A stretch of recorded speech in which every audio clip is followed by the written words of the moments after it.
Welcome to the Becoming Eva podcast, where we discuss real-life issues from a woman's perspective. Becoming Eva seeks to break the silence within the female community while fostering authenticity, transparency, and healing. We're your hosts, Latoya Moore and Maya Dawson. Let's get started. Saturday! Saturday! We are here, y'all. Whew. I don't know about y'all, but this Notable Women series has been it's been really blessing me. We've had some heavy hitters this month, Toya. Yes, it's been amazing. And this week won't be any different. How are you ladies doing? Very well. Yeah. I'm doing pretty good. It's been a long week for me, professionally, with my job, but I'm glad it's almost time for me to relax. Yes. Very good, very good. And our special guest, how are you doing, Rita? I cannot complain. I'm like you. I'm ready for the weekend. Yeah. So just get some introspective time, kind of relax, ready for it. Good. It's been a full week, but a good week, I'll say. A really good week. I've been able to make some connections with people and just have some great conversations. So that's always good. I've been able to get some writing in. So so busy but good for me. So without further ado, I'm going to go ahead and introduce our illustrious guest for this week, Ms. Rita McGlothin. Okay, so first up, and I got to read this bio because I don't want to mess it up, y'all. It's amazing. All right. So Rita McGlothin is a graduate of Florida A&M, FAMU, all right, and Georgia Southern University. She has taught, tutored, and mentored hundreds of young ladies since 1995. Y'all, I was like, 1995? This place right here? Okay, but yes, since 1995. Her passion for education, mentorship, and to help children heal from rejection prompted her to create Just Be Beautiful Inc., girls mentoring organization in 2007. That's amazing. Now, this organization actually won the Rice Community Award for Organization of the Year. Amazing. Congratulations. I love that. Awesome. And then Rita herself was also nominated and won the 2013-2014 District-Wide Teacher of the Year Award for Atlanta Public Schools. And she was a 2015 Teacher of the Year Top 10 finalist for the state of Georgia. So Rita's doing it, y'all. We're excited. We're excited. Now, since the incorporation of Just Be Beautiful Inc., the girls mentoring organization.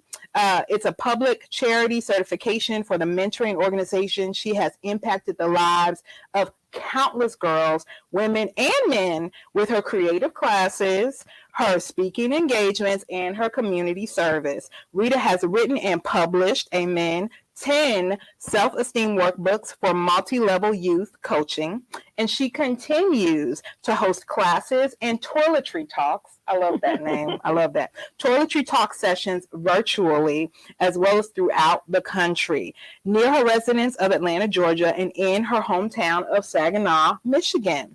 So, ladies and gentlemen, BE community, without further ado, the amazing Rita McGlothin. It sounds like you need to publish some more. Maya said you published 10 of them. That's amazing. That's amazing. We're so excited to have you. So excited to have you. Thank you. Thank you for having me. This opportunity is I'm honored. Thank you so much. I appreciate it. Yes. You've been on the radar for a minute, so I'm glad we can make it happen. Yeah. Yes. Yeah. All right, y'all. So before we learn more about this notable woman, we got to talk what's trending. All right. So first and foremost, little fun fact here, little light note. Okay. Can anybody tell me, what do you think Lady Gaga, George Clooney, Shonda Rhimes, and Jennifer Garner have in common? A movie? That could make sense. That could make sense. Shonda Rhimes, she read some really good TV shows. Yes, she does. You listed some actors and actresses. Close, but no, not quite. All of these fabulous people are members of the White House's official Arts and Humanities Committee. Wow. Yeah, they just recently relaunched the committee, and co-chairing the committee is none other than Lady Gaga. So it'll be interesting to see what this committee comes up with and what they present to the White House. But just thought that would be a little fun fact for everyone. Nice fun fact. Yes.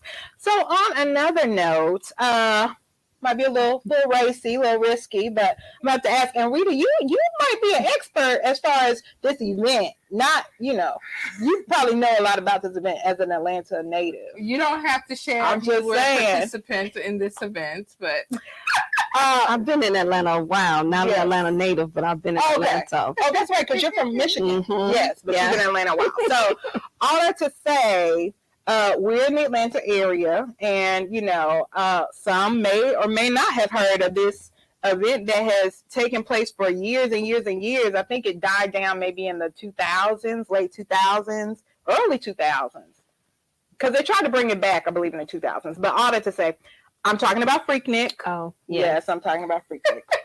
So I came to Atlanta in the late 90s for college, and it was like right on the tail end, thank God, because my mama probably would not have let me come to Atlanta.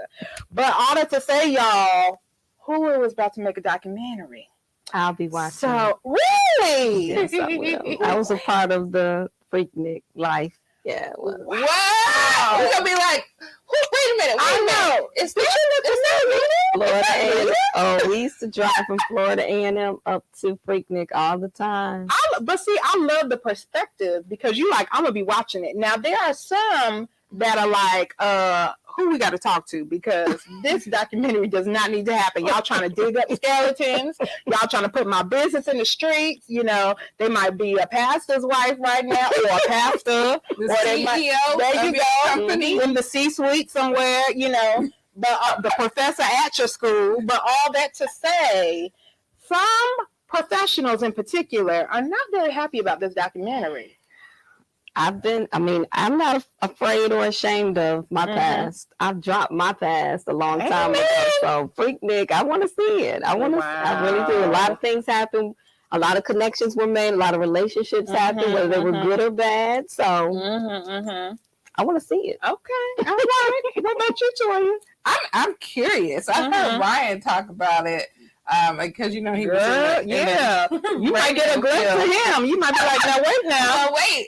I know. Wait now. It's a Ryan Righteous. What are you doing out here like this that? Is before Ryan Righteous. This is just Ryan, y'all. But go ahead. Wow. Well, yeah, I'm kind of curious. Yeah, I've heard about it. A lot. I wasn't a participant in it, but yeah, a lot happened. A lot happened. But there were some good things that happened out of it too, though. So, like what good? There were a lot of up and coming artists, Atlanta artists, who used that as a platform to get their music out. Yeah, so that was a time when we saw a lot of the Atlanta-based people who you probably know now. They were there performing at different little shows or clubs or whatever that were open during that time. So and that's why I would assume, because Jermaine Dupri is one of the executive producers for it, I would assume that's why he's behind it, because it is to his rise. So, but I'm not trying to avoid you, Toya. I did attend Freaknik because I want to say it was like near the tail end, and I was trying to stay safe for real in college. So we went and we were like doing like a car wash and kind of using it as like a ministering or witnessing opportunity or whatever. But like I said, thankfully it was near the tail end, so it wasn't crazy at all. It wasn't a lot of people out there. We were just kind of just out there trying to washing cars. Yeah. In what kind of clothing? We ain't have no Daisy Duke on. We ain't have no Daisy Duke on. I want you to know we ain't have no Daisy Duke on. Let me stop before they cut our stream, y'all. They were like, that sounds familiar. But no, we were dressed appropriately. And I will say, a lot of people were like, make sure you don't have like any skirts on or dresses on, because they was ruthless. They were ruthless in them streets. They were. Yeah. Anything would go. Anything happened. Yes. Wow. Well, we'll see, y'all. If you here for it, put it in the chat. Let us know, and we might have to talk about it again after it airs. But We'll see. Be on the lookout, y'all. Be on the lookout. So, but yeah, so that concludes what's trending. But let's dive on in and talk about this notable woman. So, Toya, take it away. So, Rita, we want to know about your origin. Where are you from? Tell us about your family. How did you grow up? Oh, okay. Well, I started off, I grew up in Saginaw, Michigan. And of course, that's Michigan at the time. During the time I grew up, that was the age of the car, what is the car shows? The car factories and car shows too. Got it. The car factories, all the, it was just bus and truck, everything. So I grew up in that age where everyone was taught to, when you graduate from high school, get a job there and retire there. So all of my family kind of raised me around that kind of life. But I have 3 siblings, one sister, 2 brothers, and 2 nephews and 1 niece. And just my origin, like I said, I grew up in Michigan, Detroit, kind of traveled around. My mom took us around the country to expose us to everything that we needed to see to educate us, and just had fun. I was a kid. We had double dutch. We played double dutch. We played all kinds of the little games that you would play, Red Rover and green light, red light, all of that. Yes. So that was kind of how I grew up. I grew up on a lot of the music that you all hear sampled now today, with the 80s, the 70s music. My mom was based in music. So that was something that she sang. And we just came from a background where music was played in the house from Sunday to Saturday to Sunday, just so all the time. Y'all in that Motown area. Yes, Motown. So, I love that.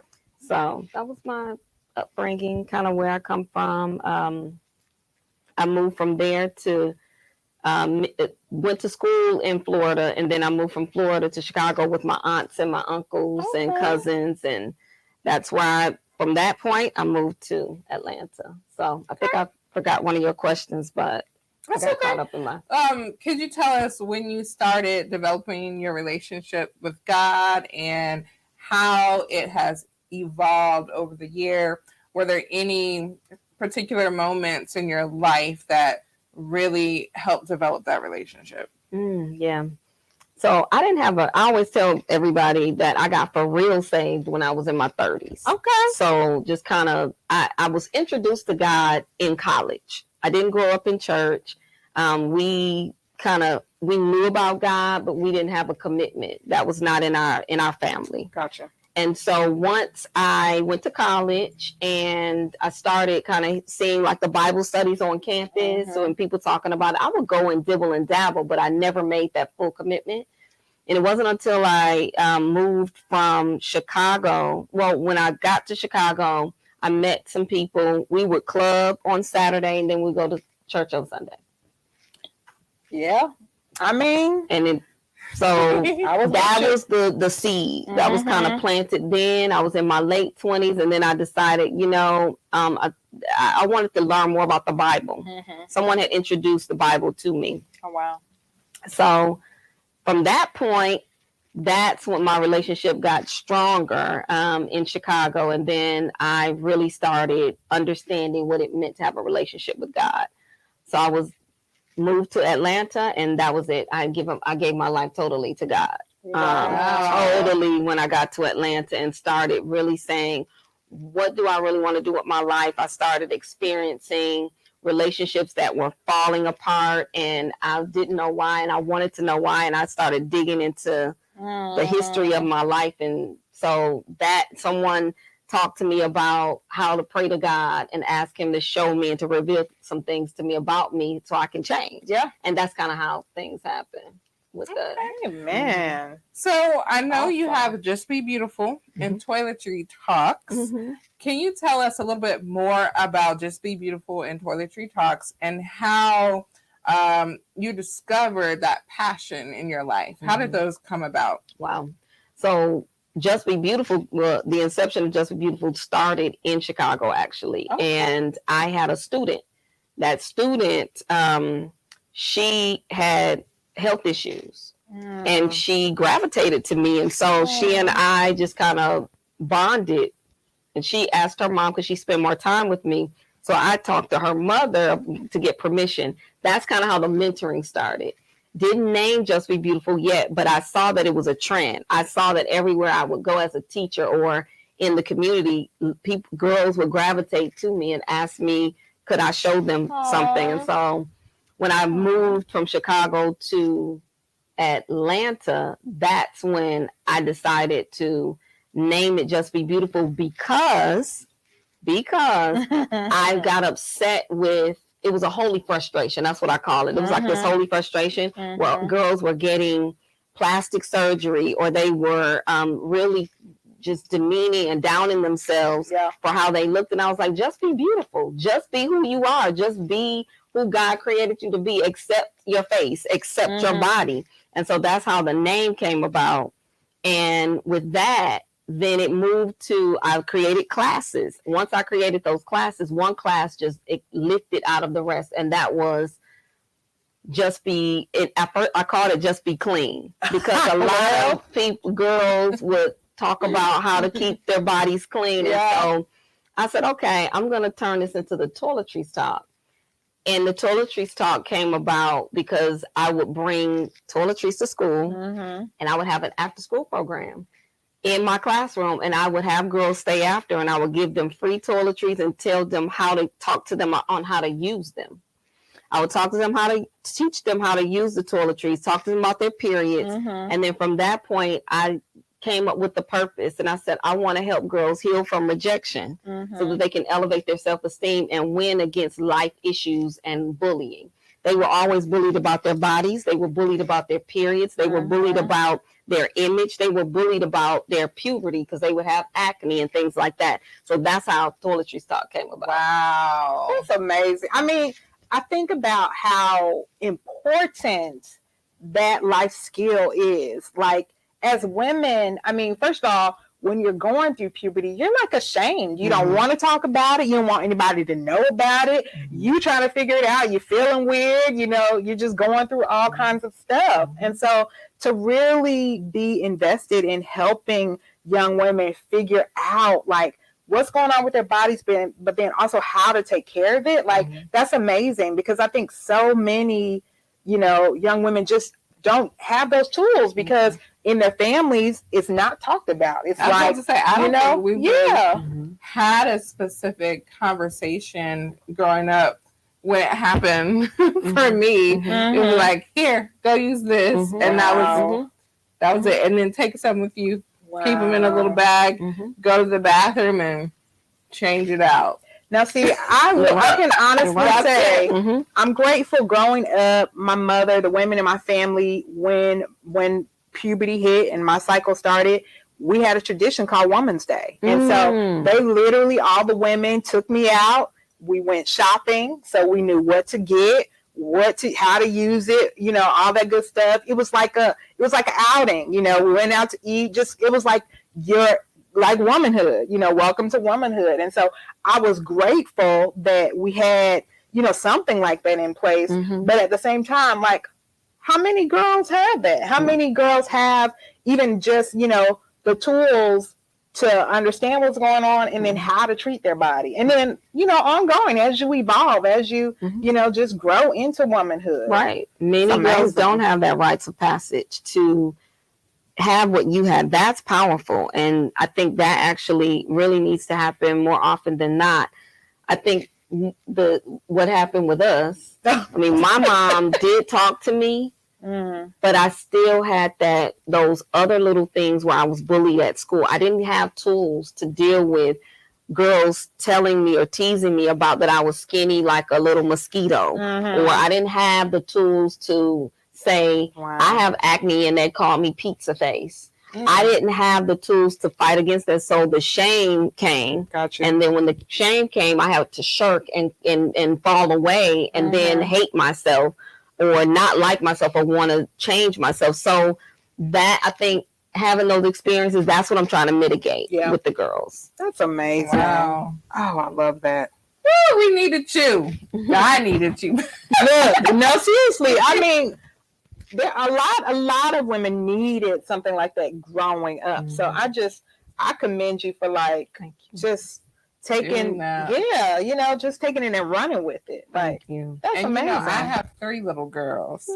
So, I definitely want to be intentional about having those conversations and doing something to celebrate it and really talk about it. I know right now we've been reading the books that kind of helps talk about puberty and all of those different things like your body parts and stuff that, I just kind of have to figure out on my own, but I'm trying to be more intentional with them at least so that, they're aware. And it's amazing how it's happening now at younger and younger age. It is. The trending age now, and that's part of kidshealth.org. I kind of use their resources too because they're in schools too.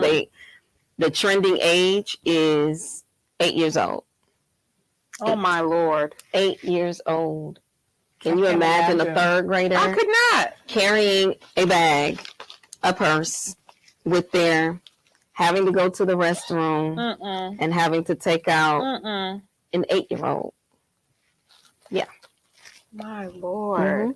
Yeah. We're in some interesting times. I feel like a lot of that is due just to how like the hormones we put in our food. I mean, that's a whole nother story, but I'm just like, I can't imagine like 8 years old. I'm like, can we get to the double digits at least?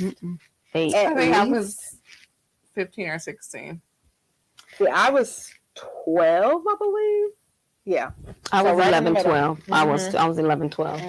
Yeah, I was definitely late on all of it. Girl, that's love. Wow. So, I mean, I felt clueless when like my friends would talk about it. I kind of like, wow. And that's not uncommon what you're speaking of, because that's the dynamic of what I deal with daily when I do these workshops. There are girls in there who haven't started yet, and they're like 15 or 14, and there are girls who are 8 who started, and they're like, what do I do? What kind of support can I get? They don't think in that term, so I have to think for them when I say we can provide you with support. Wow. And I give the tools not only to them, but to the school, to those who are like the social workers, the counselors. I give the tools to, and even I'll provide a parent pack so that the parent can have these different things. And the calendar, the period calendar, you can have it on your phone now, the app. So I give them all the resources. I've done the work and put all the apps on there that they can use that will be a best fit for the girls. So let's talk real quick about like myths. Common myths that you've had to dispel over the years, and I mean, I think about, because like even just when you were like the whole what do I do, like before I started my cycle, I was like, how do you do anything if you're just bleeding straight for multiple days? Like, can I get up? Can I walk around? Can I is it just a steady stream? Like, I mean, I literally had all kinds of stuff in my head. And then of course don't go swimming or, I know for me, I was told, don't wear a tampon until after you start having sex, like all kinds of stuff. But can you talk a little bit about some of the myths that you've had to dispel over the years and just enlighten us, educate us? Sure. The top one is that will I die? Oh, wow. Will I die being on my period because I'm bleeding? Wow. That's the top one. Like bleeding out, people might think, oh, wow, that's interesting. And they don't know the difference. So another thing is they don't know the difference between that fluid and your main fluid that keeps you alive, the blood that keeps you alive. So that's one of the top myths that I have to dispel, the misconceptions about the periods. Another myth is what we just talked about, age. They think that you're going to come on, that there's a certain age you come on your period. And that's one of the videos that I show. It's called the wide range of normal. Got it. There's a wide range of normal. There's some people who start their menstrual cycles at 8. Then there's some who start there at 16. There's some girls who have budding breast at 16. And then there's some who have large breasts at 10. Yeah. So those are some of the things that I have to talk to the girls about, that there's a wide range of normal. The myths are you will not, you think you're going to die when you're on your period. You're not. The whole tampon, that is a that's a class in itself. It should be, because they think that tampon, and I do have to tell them about how toxic shock and all of that. But they think that one size fits all. It doesn't.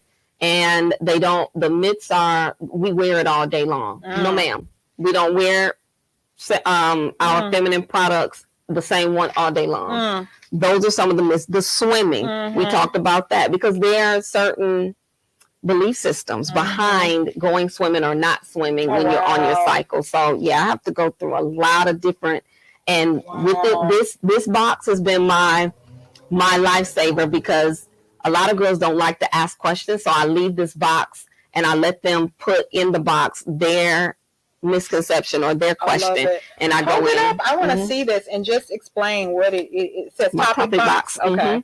Topic box, what they want to talk about, or something that's on their heart, or they are ashamed to ask the question in front of everyone else. So I tell them, put it in the box, and I'll during different segments of the Toiletries Talks, I go in the box, pull it out, and I read the question. And funny thing, not a funny thing, but the common thing is someone else said, I was thinking the same thing. Wow. Yep. I love that. Wow. Well, we've transitioned into notable moments. I mean, you kind of talked to us a little bit about how Just Be Beautiful came about. But can you tell us about just your overall journey? Because like, it sounds like you went from being teacher to mentor to author to speaker to small, nonprofit organization starter, entrepreneur, like all kinds of things. Like, I mean, like how did that evolution happen? Like, were any of those things like planned or desires that you had, or did it just, how did they come about? Like I go back to just in me, it was internal. So for me, being someone growing up without a father, growing up with limited information, I just have this innate thing where I don't want people to suffer like I did. So it wasn't planned. It was just like how I felt. And I said, I got to do something about this. I can't complain about it and not do something about it. So as a teacher, I think I already had in me that compassion level of that compassion of wanting to fix it, wanting to help someone who was going through something similar to what I was going through. And I didn't want these girls to feel the pain that I felt as a kid growing up. Gotcha. So that's where kind of all of this started. I think when I look back, I thought it was my plan, but it was ultimately God's plan, because I would have never chosen to start a nonprofit before I started a for-profit business, but that's what I did. I started a nonprofit and I did it grassroots. I actually taught myself and asked questions of people and got everything a 501c3 public charity. I mean, we've been doing this for about 16 years now. Wow. So, been doing it. What would you? Well, 16 years incorporated. I've been doing it since the late 90s, but incorporated for about 16 years. It's amazing. I was going to say, what would you say has been some of your greatest challenges during that time of, starting the organization, maintaining the organization? Like, what have been some of your greatest challenges? Greatest challenges? Funding. Amen. Really, though? Funding. Probably, like to get supplies and resources to like give out to people. I guess I'm just thinking, it is kind of costly to buy that stuff. Funding. But like with a cause like that, I'm just thinking there should be so many grants and just, organizations or programs available to help with that. But it's called the writing the grant. Got it. It's the time. So when you're one person, you're either over here running the business or you're over here trying to get the funds for the business. Makes sense. It's challenging. All right, y'all, BE community. Do we have any grant writers out there? Anybody that knows of, ways or funds that are available? Like, this is definitely a worthy cause. But okay, that makes sense. I get what you're saying. That's one of the greatest challenges. I mean, I've had people to write grants on my behalf. We were awarded a grant from Walmart. It was a grant, $750 grant, because we're partners with a local middle school near that Walmart. So they provided us with that. Someone wrote a grant on my behalf to bring in a lady who taught our girls how to crochet. Oh, wow. And they crocheted, it was communities and schools. And so they crocheted like bracelets and hats and scarves. And we ended up taking those and donating them to the cancer ward, women's cancer ward in South Atlanta. So, wow. That's amazing. Beautiful. Thank you. I love that. And adding to that list, I hear you are planning to start a podcast. I am. Can you share with us a little bit about that journey and why you felt led to do that? The pandemic really exposed. I grew up even more during the pandemic because when the pandemic hit, of course, I do touch points, total touch points. My girls' mentoring is face to face. It's the energy. It's the hugs. And when the pandemic happened, all of that was nixed. Wow. And I said, oh my God, what am I going to do? Yeah. And then during the pandemic, I had people reach out to me and say, hey, let's do it through Zoom. That the light bulb came on. And I said, if I can do this through Zoom, but Zoom is also limited because it's my time, that slot of time. So if I do a podcast, then I can push it out globally. Yeah. And it can be streamed or self-paced, or it can be on demand. I love that. Yeah. So that's my podcast it's gonna happen this year. I love that. I love that. Wow. So, and you shared a little bit about how you had to pivot during the pandemic. So you did a lot of virtual training. Okay. I did a lot of virtual. People would reach out to me. So I did most of my toiletries talks. I would have to ship all of this to the place, and then all of the documents, I would email them the digital documents that they have to use, the interactive worksheets, and then we would set up a time, and I would do the academy. It was like a leadership academy, one in Ohio. I did one in Chicago. I did some here digitally, online. So we made it happen. Wow. We made it happen. That's amazing. And what's the Black one? So this one now, this year, and the end of last year, this is for the males. Okay. So different people continue to ask me to do things for the men, and I refused because I feel like I'm not a man. I'm not a man. I can't tell men how to take care of their bodies. It's a whole different dynamic. Yeah. Whether people like it or not, there's a whole different mindset. And I do not proclaim to be someone who can teach boys. So what I did was I galvanized my community, the men in my community to come. I provided the supplies. So we gave, and it's a totally different. Yeah, I was gonna say, take us through so we can see first of all, when did you start doing something for the men? The men for the boys now. The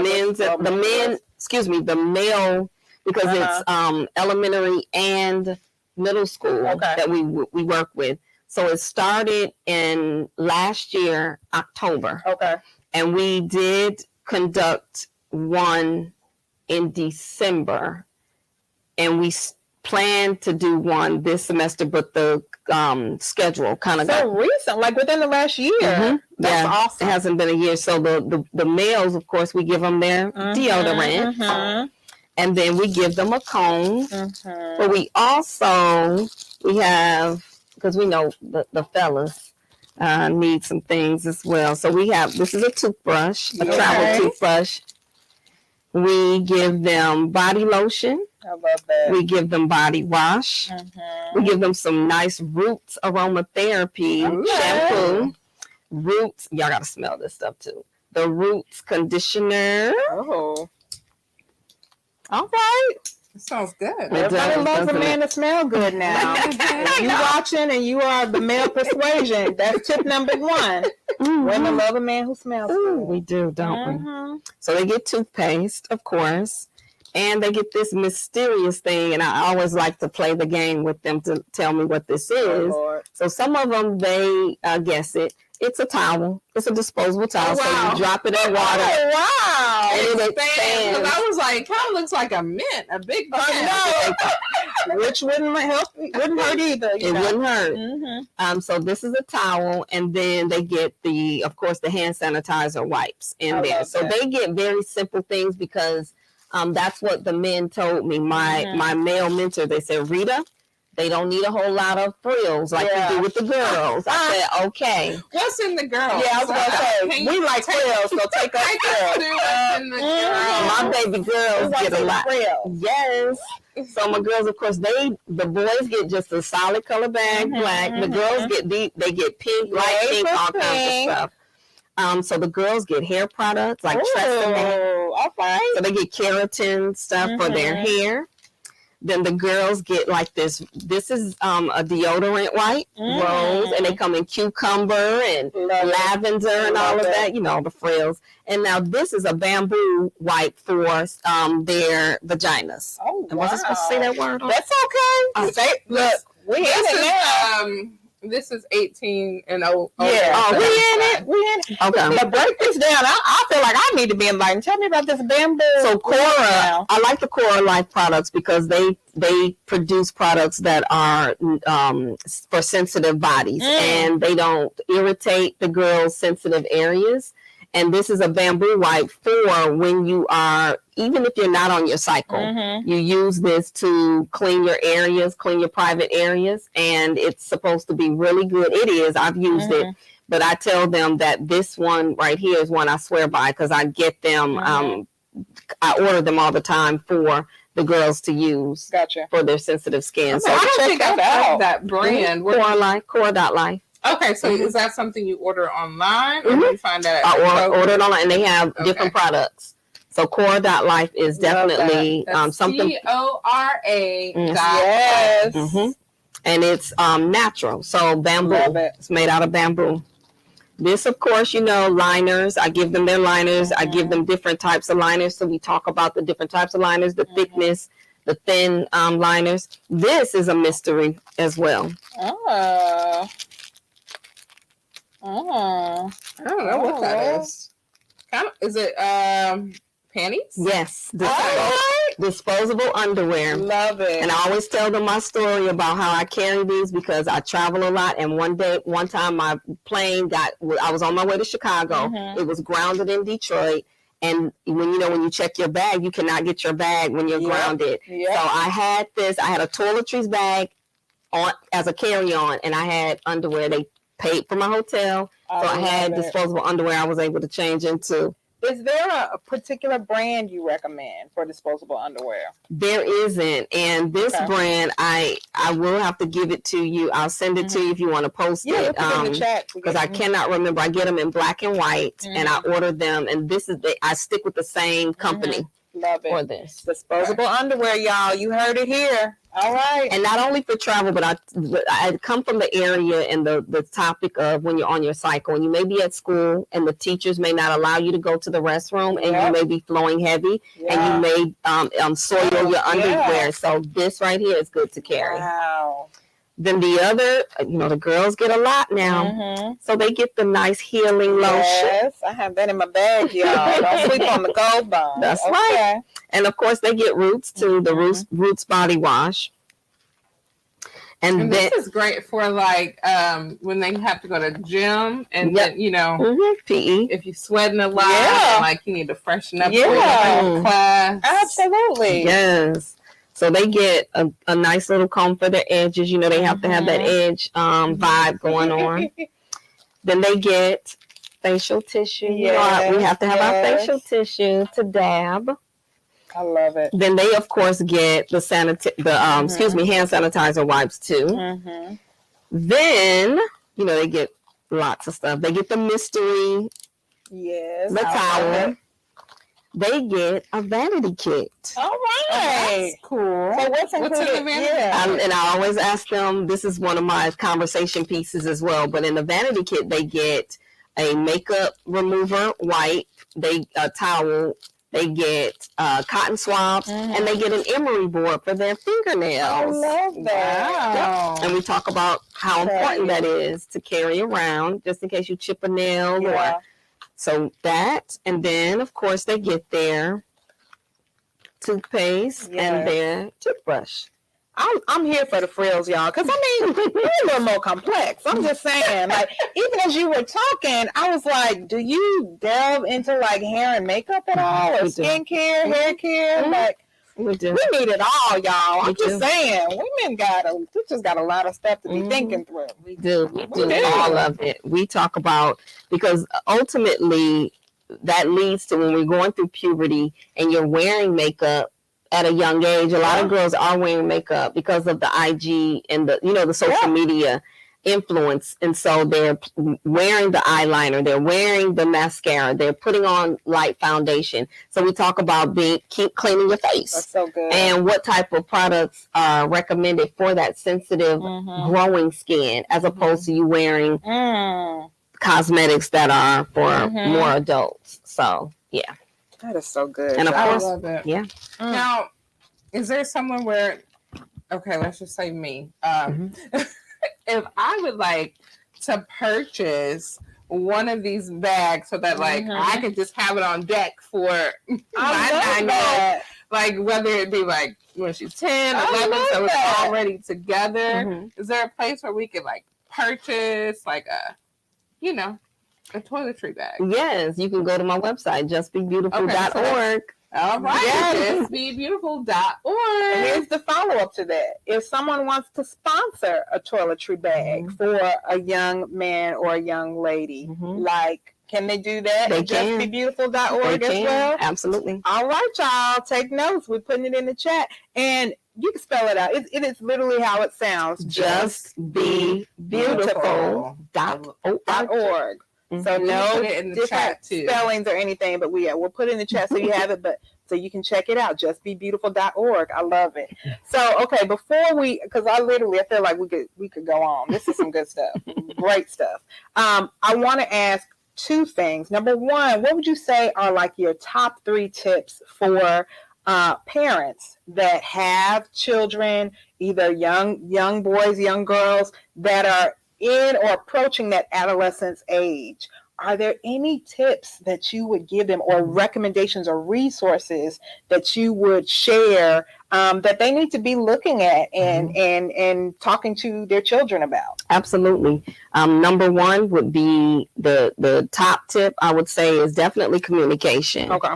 Communication, and not being just pushing them and not beating them over the head, but saying, and being transparent in the communication, saying, I went through this. Don't think that I haven't gone through this. So I want you to, or if you're a mom talking to the son, communication being if the dad isn't there, bringing in someone who's a trusted male mentor for your son to talk to him about going through puberty. The second thing would be the tips would be resources. Definitely you want to surround yourself with a lot of resources, and one, like I said, kidshealth.org is a go-to for me. And then I also go on to bullying.org. That's another thing. Bullying.org is a great resource, because it not only helps kids, it gives them tips on how to deal with the cyberbullying. Our kids go through it, regardless of class, socioeconomic background. Bullying doesn't have any type that it affects. It affects all colors, lines, it affects all of us. Wow. So that would be the other thing I would say to parents. And the third thing is to communicate with the school. Never be a mystery parent to the school. Because there are things that are happening at that school that you may not know about. Talk to the teacher, talk to the counselor, have them say, hey, look out for my kid. He's been or she's been displaying some things at home. I don't know if it's coming out at school. She's getting ready to start her cycle. I know it because I'm seeing some things. Can you please help me at school? If she comes on at school, this is a kid. Keep this in the counselor's office. I love it's little things like that we can do as parents to support our children. I love that. Yeah. My kids' school, they know who I am. That's Lila's mama. I love it. It is good. It is good. I was gonna say, as a parent and a teacher, is there anything you want to add? Like, cause that's it's true. If you were like me and your parents may not have had those intentional talks like we did, like they gave me flowers like when I started and stuff like that, and said, here you go, this is what you need to do. But I would say, when you know better, do better. So try to do better for your own kids. If you have daughters or sons. Absolutely. Like, try to be intentional. So that's what I would say. That's good stuff. And then the only other thing I wanted to ask is, are there any words of wisdom that you can provide for other community leaders, small people that are, desire to start their own nonprofit organization, or just trying to make a positive impact in their community? Are there any tips or words of wisdom or resources you would recommend? So words of wisdom, I would say, just with anyone, whether or not they're starting a nonprofit, but I always like to say, we're not in silos. We're not on an island of ourselves. We have to come together. Wow. And when we see a need, we need to fulfill that need. We need to take care of that need. Even if it's not our blood, our child, we really do need to get involved. And you don't have to do a grand scale, a broad scale, a large scale. One child at a time, one person at a time. Help them. Do something. Because we can complain all day, but getting involved helps mitigate the problem, one child, one person at a time. I love that. That's awesome. So you have anything else for notable moments before we go in? What do you see yourself doing in the next season of your life? Like, that's a good one. Next, because you've done a lot. Teacher of the year, speaker, everything. What's next? That's going to continue, and I think I had a typo in there. It's not 10 books, but it's 10. Yeah, 10. I was like, oh my goodness. That's why I said she's making you write more books. I was like, maybe I was being you got 10 in you, so you need to. I did more. There you go. When you ask me what's on the horizon, that's what it is. It's the book now. You were asking me what can I say to parents, and so I'm writing a book. I love that. Adults, because I've seen that we have grown girls and grown boys who are making mistakes based off of what we were taught when we were growing up by our parents. They did the best they knew how, but some of those things were misconceptions. And so that's what my book is going to be about, is to dispel misconceptions so we can drop our toxic past and make this life a better life for us going forward. And we're not continuing this cycle, this dysfunctional cycle with our kids and with in our relationships with people. So that's what I see on the horizon. And in the whole podcast, I definitely want that to take off to a point where it is impacting globally. I see myself bridging the gap and working with people globally, working with girls and women's groups around the world. I love that, because it's so necessary. That topic, we all could benefit from that, should benefit from that. So I love it. All right, shall we transition into noble character? Yes, Rita, we would love to recognize you as a woman of noble character. Yes. We typically like to recognize women who are inspiring others and doing something for their community, and you are doing just that. Just be beautiful. Your toiletry talks, all the different things that you're doing, you're impacting those girls and those boys that you're mentoring, and who knows what they're going to do when they grow up and how you're going to inspire even their kids. So you're touching lives. So we just want to honor you today and say that you are a woman of noble character. Yes, Rita. Thank you, y'all. Thank you so much. I appreciate that. Absolutely. I'm honored. Thank you. I receive it, and I thank you so much. As you should. We're just grateful for your contribution to, the next generation. You are invested in, making sure that this next generation is equipped, that they are confident, that they are, secure in who they are, who God created them to be, and just ready to take on the world. I love it. Thank you. Thank you. Wow. Whew. You want to tell them about the retreat? Yes, absolutely. So we've been mentioning this a couple weeks now, y'all. If you haven't already, I will put in the chat a link for you to complete a survey. We want to hear from you. We want to know what type of events you would love to attend if BE sponsored something. We want to know about the show, what topics you like, what guests you like, what you don't like. You know, we're trying to tailor this offering to meet your needs. So we want to hear from you. We will put the link in the chat for you to check it out. Let us know your thoughts. And yeah, just know we're here for you.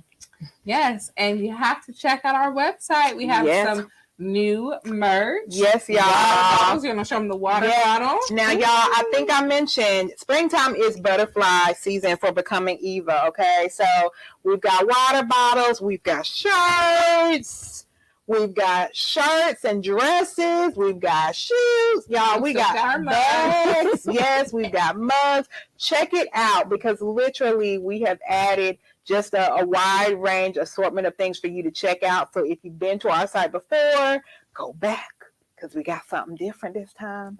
And we want to get you ready for the spring and the summer. It's butterfly season over here. So check us out at becomingevatoday.com. Again, that is becomingeva, EVA, today.com. And get you some merch. Check your merch out. Yes, and join us next time as we close out our series on notable women. Don't forget to subscribe to our podcast. Follow us on Facebook, Instagram, and Twitter at Becoming Eva Today. We'll see you guys soon. See you soon.